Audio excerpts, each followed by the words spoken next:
E aí, pessoal, tudo belezinha? Mister Darkness aqui novamente para outro react. Bora lá, bora lá. O controle de capitais já começou. Alexandre de Moraes atendeu o pedido de Lula e retomou o aumento do IOF. Cara, esse Alexandre, cara, ele é o ditador do Brasil, cara. Pode entregar. Ô, Lula, entrega logo, cara, porque o Xandão aí já tomou conta, cara. Um desrespeito ao Congresso, mas, sobretudo, um desrespeito ao povo brasileiro. O pessoal vive dizendo que democracia é a vontade da maioria, mas, tipo, isso aí não era a vontade da maioria. Não era nem de longe, então... Sabe aquela conversinha de taxar os super ricos? Quem vai sair arrebentado com isso? Quem vai ser mais prejudicado com isso são os mais pobres. Fica comigo até o final desse vídeo que eu vou explicar os impactos, as consequências e o que significa essa medida absurda. Mas antes da gente ir para o vídeo, inscreva-se no canal e deixe o seu like para que o algoritmo do YouTube me ajude a entregar esse vídeo para mais pessoas. Bom, o que aconteceu? No mês passado, o decreto do IOF foi suspenso após votação do Congresso. Mas feito isso, alguns comunas, tipo do PSOL, entraram com ações na corte e levaram a discussão do caso para o Supremo, para o STF. Então, o resumo da história foi, o Lula decretou o aumento do IOF, o Congresso conseguiu derrubar, então caiu, mas aí os comunas, a comunada começou a questionar, a fazer pressão para levar esse caso para o STF, como o STF é fechado com o Lula, agora o Alexandre de Moraes retomou o aumento do IOF. Um ponto importante é que antes o governo ele só podia aumentar o IOF para fins regulatórios, por exemplo, guerra tarifária, mas agora o governo está liberado para aumentar para fins de arrecadação. E isso nos leva ao maior risco que existe no Brasil hoje, o risco de conversibilidade. Isso é algo que pouquíssimas pessoas falam sobre investimentos no Brasil, sobre o dinheiro que você tem hoje no banco, o dinheiro que você tem na sua corretora no Brasil aplicado em ativos brasileiros, o risco de conversibilidade, que nada mais é do que o risco de você não conseguir converter a sua moeda para uma moeda melhor, como o dólar americano é uma moeda infinitamente melhor do que o real brasileiro. E o... Nossa, eu nem sabia disso aí. Ainda tem essa merda aí? Cara, é o seguinte, morar no Brasil e investir no Brasil é coisa de gente doida. É por isso que eu digo, você quer progredir na vida, você quer ter sucesso na vida, a primeira coisa a fazer é sair do Brasil. O risco de conversibilidade ele se dá através de medidas governamentais, como por exemplo o aumento do IOF, ou quem sabe uma restrição de capitais, uma restrição no sentido do governo impor o quantos dólares você pode comprar por mês. Lembra que na Argentina até pouco tempo era assim, e sinceramente nada impede o governo atual de fazer uma coisa dessa. Principalmente porque agora o governo já é ditadura já. Esse negócio de democracia é só o que eles falam que é. Mas ser mesmo, não é não. Eles falam uma coisa, mas agem de outra. É tipo aquelas outras ditaduras que tem no mundo ali. A democracia coreana, a democracia chinesa, essas outras democracias aí, que a gente tudo sabe que é ditadura, mas eles insistem em chamar de democracia. Porque quem que confia nas leis? Como que a gente pode se amparar nas leis, na Constituição, na divisão dos poderes? Olha o que esses caras estão fazendo. No Brasil, até o passado é incerto. Então, o risco de conversibilidade, ele existe. E o aumento do IOF é um passo para o controle de capitais. No Brasil, até o passado é incerto, porque os caras ficam querendo fazer as leis e cobrar retroativamente. Ou então eles colocam bônus no próprio salário, que tem que ser pago retroativamente. No Brasil, nem o passado é certo, cara. O aumento do IOF é o primeiro passo do controle de capitais, porque quando o governo faz isso, ele quer justamente arrecadar, ele quer controlar a saída de capitais. Muitas pessoas até questionam, mas agora não vai ficar mais difícil o investimento no exterior? Eu vou explicar que, na verdade, o impacto não é só em quem investe no exterior, mas em toda a cadeia produtiva, que depende de exportação, que faz remessas para fora, que faz trocas com o mercado, até mesmo mais pobre, o alimento, o insumo que chega para você, ele é, de certa forma, dolarizado. Então, toda a cadeia produtiva é impactada negativamente. Tipo, se eu não me engano, a farinha de trigo do Brasil é toda vinda de fora. Ou seja, se vai ficar mais caro, quer dizer que o pãozinho francês vai ficar mais caro, como se já não tivesse. Pelo menos aqui, em alguns lugares que eu vejo, tem pão francês que já tá mais de R$1 cada unidade. Então, tipo, vocês vão tomar naquele lugar. ponto de vista de investimentos, algumas pessoas podem argumentar que vai ficar mais caro e talvez fique mesmo, a gente não sabe, no momento que eu estou gravando esse vídeo foi hoje, eu não sei ainda como que as corretoras vão operacionalizar isso, mas entenda, gente, é melhor que fique mais caro do que se torne absolutamente inviável você ter o seu dinheiro em uma moeda forte. Entenda que esse governo, ele pode fazer isso. Então, pelo menos 30% de todos os seus investimentos tem que ficar fora do Brasil. Gente, não tem justificativa para você deixar todo o seu dinheiro no Brasil, não dá, não tem sentido. 30%? 30% é pouco! Você tá louco, tem que ser pelo menos 70% fora. Quem já vai deixar dinheiro no Brasil com essa moeda sempre desvalorizando? Você tá louco? Não tem lógica. A sensação de insegurança que você tem, que você não sabe o dia de amanhã. Imagina se o governo daqui a pouco restringe, começa a colocar mais barreiras para você converter a sua moeda e você ter que passar o resto da sua vida com uma moeda fraca, uma moeda irrelevante como o real brasileiro. Então é melhor que você faça isso o quanto antes do que essa remessa para o exterior se torne absolutamente inviável. E aí o que as empresas, qual que é a solução do empresário para contornar esse problema, contornar a regulamentação? Aqui na Guardia, eu tenho um escritório de investimentos internacionais, eu faço gestão de carteira de clientes de famílias no exterior e nós estamos zerando o nosso spread justamente para contornar, para trazer esse benefício para o cliente que a gente não faria em situações normais, para que você não pague tão caro mesmo após esse aumento do IOF. Então a gente está zerando o nosso spread. Nós atendemos clientes a partir de $100 mil, se é esse o seu caso, se você tem $100 mil para investir no exterior, preencha esse QR Code e fale conosco. Agora eu tava pensando aqui, esse pessoal que recebe em dólar, tipo esse pessoal que é monetizado pelo YouTube, pela Twitch e tudo mais, vai tudo se lascar também, cara. Nossa, velho. Velho, vai muita gente se lascar, cara. Vai muita gente. Muita gente. As empresas também, eu vi fazendo isso antes do decreto ser derrubado, a própria Wise também zerou, então essa é a solução do empresário, que é um herói, né? Porque empreender no Brasil é um ato de heroísmo. Empreender no Brasil é coisa de herói mesmo, porque tem que ser um cara com muita coragem, muito culhão para conseguir empreender aqui no Brasil, cara. Tem que ter, assim, umas bolas de aço. O empresário, ele tenta de todas as maneiras resolver problemas e contornar absurdos do governo. Aí, um outro ponto também que eu queria levantar é que, entenda, gente, não existe mais decisão do Congresso. O STF é que manda em tudo. Quer dizer... É tipo a Venezuela já. Já é ditadura aqui, cara. O Moraes aí é o ditador, ele já fechou o Congresso aí, o Congresso não sabe de nada, não faz nada ali. A gente devia demitir todo mundo aí, pelo menos para economizar o salário que a gente tá pagando a eles, porque não serve de nada mais.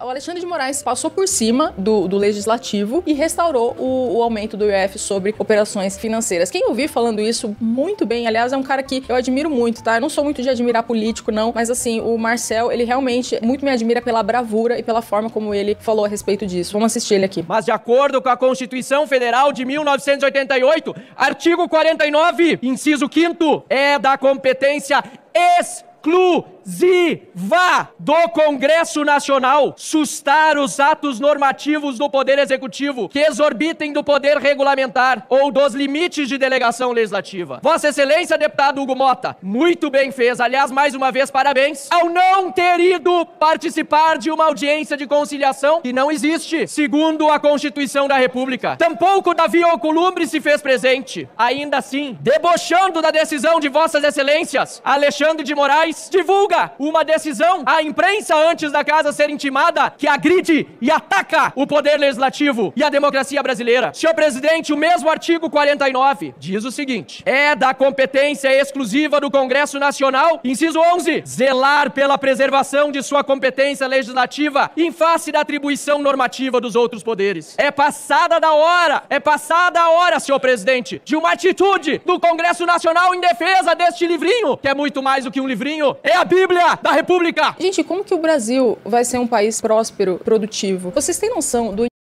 Cara, tipo, é como os ANCAPs dizem, cara.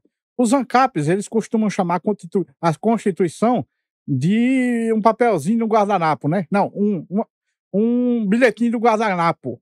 Porque não passa disso. Era para ser o documento mais sagrado e importante do país, principalmente da política. E o que os caras fazem? Ignora. E os caras ignoram o documento mais importante de todo o país. Então, se o documento mais importante do país inteiro pode ser ignorado, então não vale de nada. Não vale de nada. É como os ANCAPs dizem. Os ANCAPs estão certos em dizer que a Constituição é só um papelzinho aí com lixo escrito, porque o pessoal pode ignorar. Impacto de uma medida como essa para o ambiente de negócios. O Brasil já tem um péssimo ambiente de negócios em função da CLT. E agora eles colocam ainda mais barreiras, mais regulamentações, o que dificulta a produção, no sentido que imagina agora quantas empresas vão precisar revisar contratos, antecipar pagamentos, reestruturar contratos, recalcular, porque agora mudou o imposto e fora a alta carga tributária, como que esse país vai ser próspero? E sabe o que eu não me conformo do ponto de vista de investimentos? Gente que investe em ações brasileiras. Como? Com um monte de empresa pedindo recuperação judicial, empresas falindo, e a pessoa acredita em bolsa brasileira. E assim, tudo bem, tem um fundamento da diversificação, do prêmio de risco, tem isso, mas você colocar todo o seu dinheiro em bolsa, eu já vi carteiras aqui, gente que tem mais da metade do patrimônio no Brasil em bolsa brasileira. O que é isso? Você quer investir em bolsa? Você acredita que tem boas empresas, bons empresários? Tem sim, de fato, mas faça isso gerenciando o risco, numa parcela menor da sua carteira. Não faça isso com todo o seu dinheiro. Olha o ambiente péssimo de negócio que a gente tem. Da mesma forma como é difícil para o pequeno empresário conseguir contornar essas barreiras regulatórias, para a empresa que está listada na bolsa também é difícil, porque no Brasil existe uma cultura anti-empresário. E o que o governo puder fazer para dificultar a atividade produtiva, ele vai fazer, como ele está fazendo agora. Um exemplo desse impacto na cadeia produtiva é que quando o Lula decretou o aumento do IOF, algumas seguradoras disseram que não tinham nem como operacionalizar essa cobrança. Então imagina, um tempo, talento, pessoas que poderiam pensar como atender melhor o cliente, como oferecer soluções melhores, sabe? Fazer algo de fato produtivo. Não. O que o empreendedor precisa fazer? Pensar agora e gastar energia tentando compreender decisões absurdas como essa. Como que esse país vai ser produtivo dessa forma? Não tem como um país prosperar sem um incentivo à produção. Não tem como. E isso aqui é absolutamente contraproducente. Eu também tenho um programa de mentoria. O Brasil, se tem uma coisa que ele é profissional, é desincentivar a produção. O Brasil, cara, ele não perde uma oportunidade de perder oportunidades. O Brasil, ele é um país que ele beneficia a vagabundagem, ele beneficia o crime, ele beneficia o errado, e quando a pessoa tenta ser honesta, tenta ser certa, ele te pune. O Brasil sempre faz isso, cara, sempre faz isso. Nunca vai dar certo esse país enquanto ele se focar em beneficiar quem está errado e punir quem está certo. Nunca vai progredir, jamais. É por isso que eu digo, saiam do Brasil, porque para esse país melhorar, vai ser um negócio tão lento, mas tão lento, mas tão lento, que ele não vai melhorar antes de pelo menos uns 3 séculos, sabe? É por isso que eu digo, saiam do Brasil, que pelo menos, talvez, você consiga algo melhor enquanto você ainda está vivo. Porque se você for esperar o Brasil melhorar, você não vai ver isso durante sua vida, não. Onde eu ensino você a investir de verdade, a investir em diferentes classes de ativos, a investir no exterior, investir em bonds, em ETFs, em metais preciosos, ouro, prata, abrir uma conta no exterior 100% americana, internacionalizar seu patrimônio, enfim. Não vou gastar muito tempo falando sobre isso. Se você tiver interesse nessa mentoria e investir com a minha orientação, o primeiro link tá aqui nos comentários e também na descrição. E qual que é o impacto na vida do cidadão comum? Tudo vai ficar mais caro, porque as empresas vão passar a ter um custo, não só esse custo nas operações financeiras, esse imposto, mas também o que eu falei, esse custo de revisitar contratos, de ter que contratar tributarista, de ter que isso e aquilo. Então isso é um desincentivo à produção. E esse governo, dito como governo do amor, não pensa em outra coisa senão taxar cada vez mais as pessoas e, por consequência, empobrecer o país. O Brasil está empobrecendo. E com esse tamanho gigantesco do Estado, com tanto ministério, com tanto mamador de teta, com tanta coisa, acaba que o governo Lula não consegue encontrar mais receita para custear esse populismo, e agora estão apelando para o IOF.